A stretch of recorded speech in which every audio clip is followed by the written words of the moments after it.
Well, I think this is one that we just couldn't pass up. You know, fall time frame. Doesn't feel like it though. No. I mean, we got 65 degrees for a couple days here. We're gonna do some fishing. Southern Wisconsin, close to his home. I don't know. We should be able to catch him, I think. I mean, the conditions are great for fishing. Obviously, it's fall. You know, fish are ready to put the feed bag on. The water temperature has been cooling. I'm not sure casting cranks, pitching jigs, but we'll figure it out and we'll show you the next bite. Just looking for the next bite. Just looking for the next bite.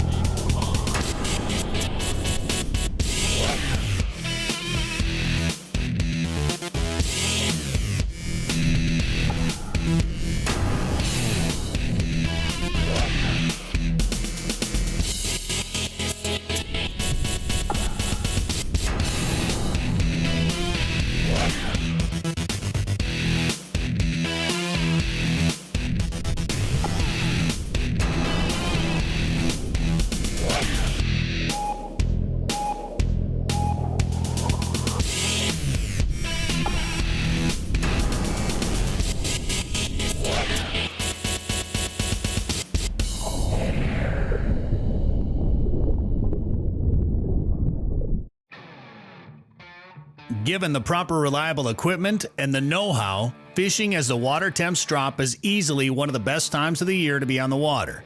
With cold water, you want to be sure you're taking the proper precautions and your equipment is in the best running order to get you back to the landing. Fishing in shallow water is one of the most fun ways to fish for walleyes. It's like right when it came off the 6 inches where I could almost see my see my leader. Just came off of it, keep my rod eye and doing. The fish bite hard and fight like crazy because they don't have a lot of water depth to fight in. I don't remember catching any pike in here ever in my life. Well, the crazy thing is he just sucked it up. He didn't absolutely crack it. Yeah. Like when I set the hook, I thought it was going to be a good walleye. It is not a good walleye. It is not. In the fall, it gets even better because all the predator fish are in the shallows, looking to bulk up for the winter months. Here's one. Super shallow up in there. Holy cow. Is it right when it hit the bottom? As soon as it hit. Donk.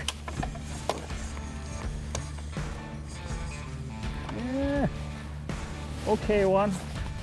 Netter or flipper? I can swing them. Decent one, actually. Maybe I could have used that. Oh, just pounded it, too. As soon as it hit, it's got to be, I don't know, a foot of water where that thing was sitting. As soon as the jig hit, donk. So much fun. Well, today we're out here, you know, it's the fall time. We're just a few days away from November here. The water has really cooled down, but we're on one of these slough type lakes, you know, basically a lake that is very shallow. On this particular lake here, I mean, 6-7 feet is the deepest parts. And so what you have happen when this water cools down around here in the fall is a lot of fish gravitate towards the rocks because that is where the warmth is. And so that is one thing really nice about these big featureless lakes is it really condenses a lot of fish into small areas, especially in the fall with them seeking that warm water. So really once those water temperatures get down below, it seems like that 55 degrees or so, a lot of those fish that are roaming the mud and roaming the featureless basin start pulling into these rock areas. But to me, this fall time frame really congregates a lot of fish just like it does in the spring, and we're taking advantage of these warm days here this fall. The next bite is brought to you by Mercury Marine, Go Boldly, Schaefer's Specialized Lubricant, Putting Equipment First, Nitro Boats, Performance Fishing Boats, Bass Pro Shops and Cabela's. Your adventure starts here. Berkeley, your fish, our science. And Power Pole, Total Boat Control. Closed captioning for the next bite is provided by Precision Trolling Data, the authority for crankbait diving depth information. The easiest way to fish very shallow rocks is by using your side scan. Side scan will reveal the rock piles and the high percentage areas within them. Chase. You got one? Yep. Oh, that looks like a walleye, Yeah, huh? Yeah, this is a walleye. Yep. All right. It's a better one. Get the net Ready? here. Decent one? It's a better one. God, you gotta just relax a little bit. You startle me when you set the hook like that. Yeah. There you go. Off in the Off in the net. Good spot. It's a good spot for him to get off. He just cracked it. It's so calm right now. Like literally, you can watch your line jump, you know, because there's no wind absolutely at all. You feel everything. It's fantastic. Yeah, you literally feel everything. You know, you just taking those rocks. I mean, you couldn't have been in more than a foot of water. You know, it's basically set the hook, watch the boil come to the surface. I was on the back deck and you scared the heck out of me when you set the hook. Well, Please, just take it easy. He scared the heck out of me. Take it easy, okay? Let's get another one. All right. There we go. Oh. Cups or points on the rock structure should be concentrated on. Multiple casts in those spots can result in more fish catches. So this is really a typical situation where we're pitching light jigs. First thing is, one of the things that I really like to use when pitching light jigs, we're throwing 1/8 ounce jigs today, is a little bit longer rod, but a nice light rod. So this is a 7'1" Platinum Signature Series Johnny Morris, medium light, fast tip. So nice backbone, nice fast tip, but medium light, just because simply what we're throwing, pretty darn light there. One of the things that I do want to talk about though, that's a little bit different, simply because we're casting at shallow rocks and the rocks are extremely snaggy, is as we're looking at the main line, I'm going to use the same thing I typically would, a fire line. This is 10-pound fire line right here.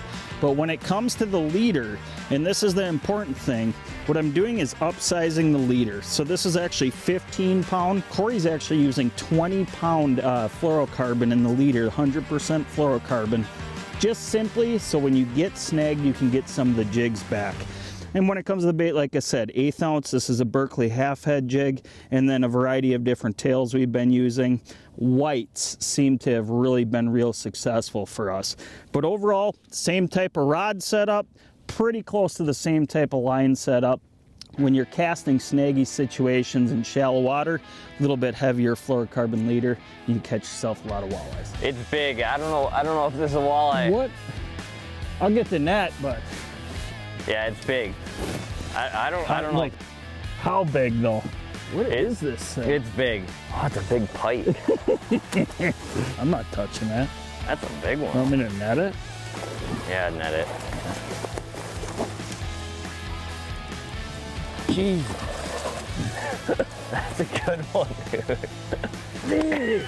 That's a good That one. ain't what we're going for, but look at that thing. That's one thing you don't see a lot of around here, especially on these lakes, is big pike. That's a pike. I mean, I thought it was a carp, but you know, it's just one of those things where we don't see a lot of pike, and especially this lake in particular. But not what we're after. Not what we're after. I'm gonna get to the back of the boat. Get that thing back. Let's get this one back.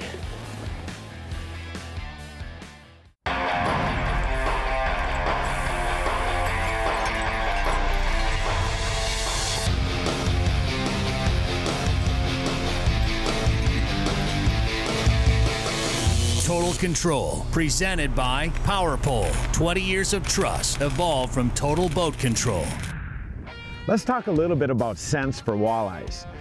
When I start thinking about using a scent on my baits, it's typically in tough conditions, particularly cold weather. But even if you're just having problems getting the fish to bite, it's a good time to think about using scents. Now there's two types of scents. The first one is what I call a flavor scent.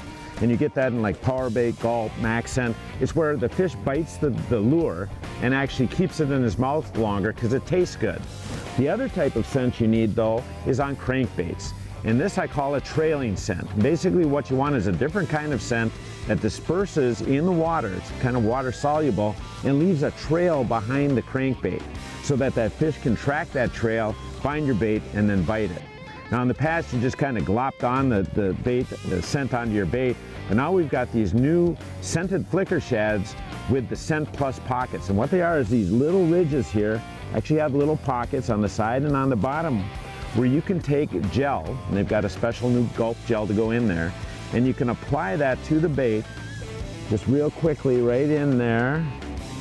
right? And then you just smooth it out. And what that does is make sure that there's an even amount of gel on there. It doesn't throw off the action of the crankbait, doesn't take it out of the balance. And that amount of scent will run about 20, 25 minutes down there and be throwing off that trail. So if you're looking for scents, certainly flavored scents are good, but these trailing scents for crankbait on the new scented flicker shad is going to put more fish in the boat. Fish the conditions. If you hear a fishing report talking about how the fish are on shallow rocks and you're not having much success, it's important to change up your presentation. Some days you might need a high action bait with lots of noise, and some days you might need something very subtle. With the conditions that we're dealing with being flat, calm, and for the most part pretty high skies, we really got down to two different artificials. This is the Berkeley bonefish right here. It's a paddle tail action bait, has ribs on the side, so you get a lot of water disbursement from that paddle tail by either working it or even doing a slow retrieve. Great option right there, but the one that's definitely shined for us the most today is what's called curly bones. This is a Berkeley 3-inch curly bones. You'll see it's got a curl tail right here. And what we found with these glass flat conditions, probably the worst conditions we could almost have for fishing shallow rocks, is just a really slow, steady retrieve with a light jig, 1/8 ounce jig. So it's allowing you to keep that bait above the rocks, but really, really slow roll, but get that tail to do all the action. So those three styles of baits, definitely the styles I'm gonna look at when fishing these shallow rocks. But on a day like today, or a day you get out and it's really nice like this, try something as subtle as possible, and it might put more fish in the boat for you. Here we go. Good Yeah, one? I think Better one? Better one, Corey. All right. Yep. Yep. I think it's a better I think it's a better one.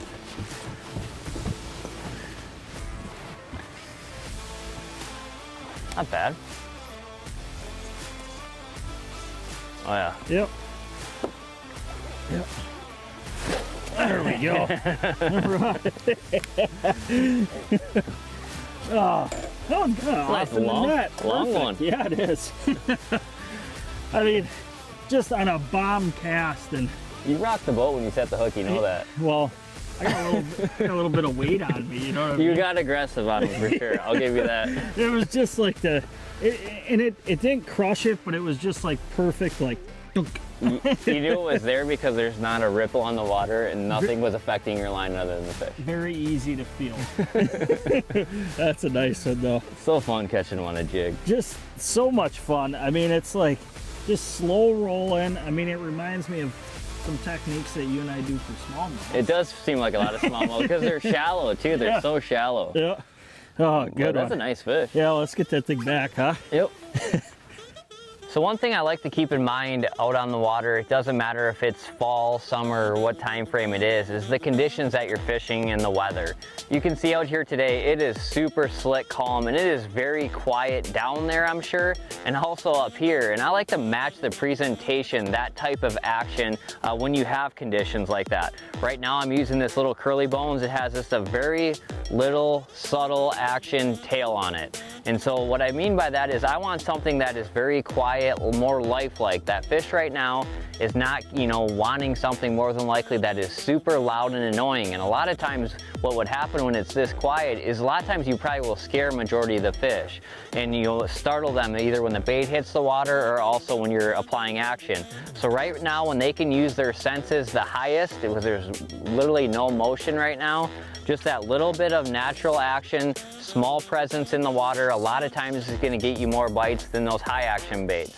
Now a lot of times when that wind picks up and you start getting wave action, wave noise and things like that, that's when I'm going to move on to more of a paddle tail, more presence in the water, and then upwards of a crankbait when you have rattles and more water disturbance down there. But when it's this dead still, a lot of times, very subtle actions often shine through.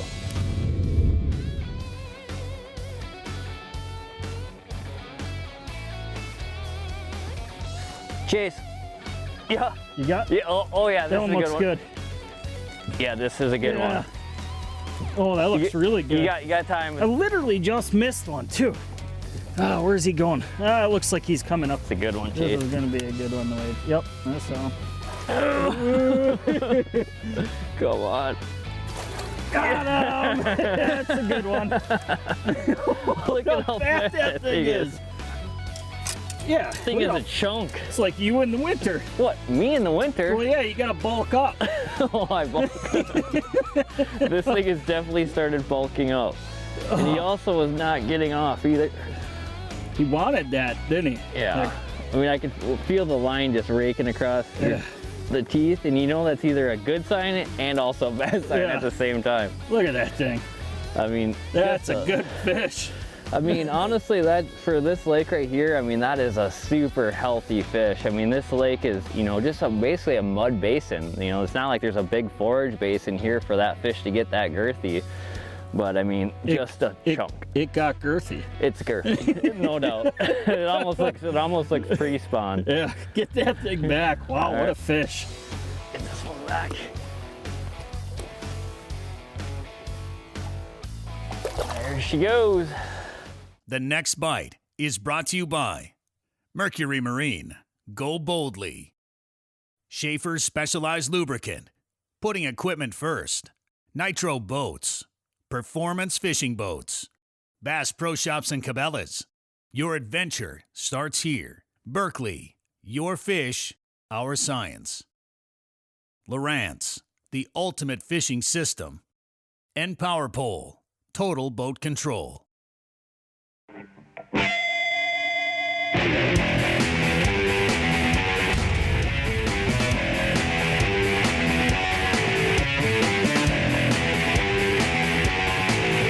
Hot topics, leading information and tackling techniques to make you a better angler. Presented by Mercury. If you love late season fishing as much as I do, there's a couple things that are really important that you begin to practice and get into a normal routine with. You can see the flakes are flying here. We just got off the water and you know we're experiencing below freezing temperatures. So I'll trim those motors down and I'll let them drain for just a minute or so. But then I like to do one other thing. Now the key thing is I just bump these engines over just a little bit to get rid of the water that's in the water pump impeller housing. Then I'll go over to my big engine. That's it, just enough to clear that water pump housing of water, and we should be all set to trim them up, put our transom savers on. One other thing, the boats nowadays are coming, a lot of them with an automatic drain plug, and the one issue that you can run into in extreme conditions like this is that cable system can freeze on there. So in these conditions, I get in a habit of, instead of using the actual toggle that's on it, I'm gonna manually pull that drain plug out with the pliers.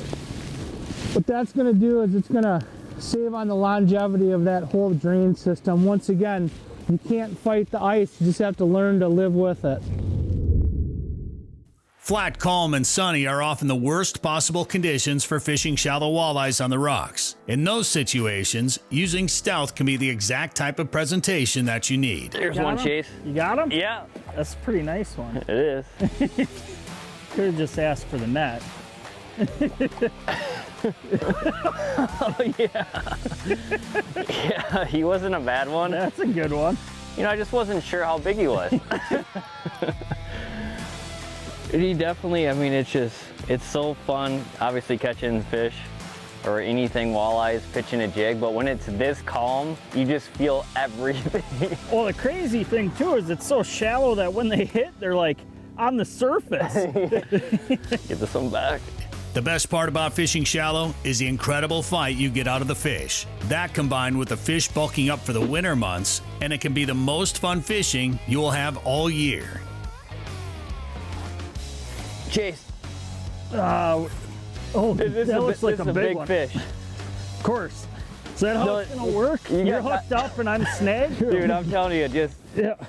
you got All time, right, but I got it off. All right, there I got it unhooked. So, you're not making a lot of movement no, on it. and I can feel a lot of teeth. He's got her pretty deep. So it's a pike. I don't know what this Pike, is. fighting like a pretty nice one. Ooh, Here you go, Chase. there we go. Holy cow! Look at this thing. Wow. Oh, That was no joke. You did feel some teeth, didn't you? I could just feel the line just raking across teeth, and I'm like, Look at that please thing. don't be a pike. Get it or? Yeah, I think I'll be able to, yeah. Right in the corner of the mouth. Wow. That curly bones, huh? Yeah, blue fleck pearl is one of my favorite colors, but that is a big one there. Look at that. I mean, the water's pretty clear, but there's a little tinge to it, so I didn't see it right when it hit the surface. I didn't expect it to be this I was big. like, don't be a pike, don't be a pike. Look at that beast. Oh, man. Let's get her back. There you go, girl.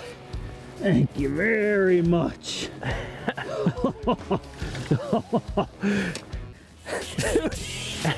He pounded it, and I totally whiffed on him. Absolutely totally whiffed on him, and I just stopped it, and he came back and ate it. What, do you think you're a bass? Do you think you're a bass? Flat. I mean, literally, it is, you know, I guess, commotionless. I didn't know what word up. Motionless? No. Bonefish right here. It is called bonefish. Yep. We'll start over. If you've heard it, if you've heard it once, you've heard it probably 100 times when it comes to rigging plastic.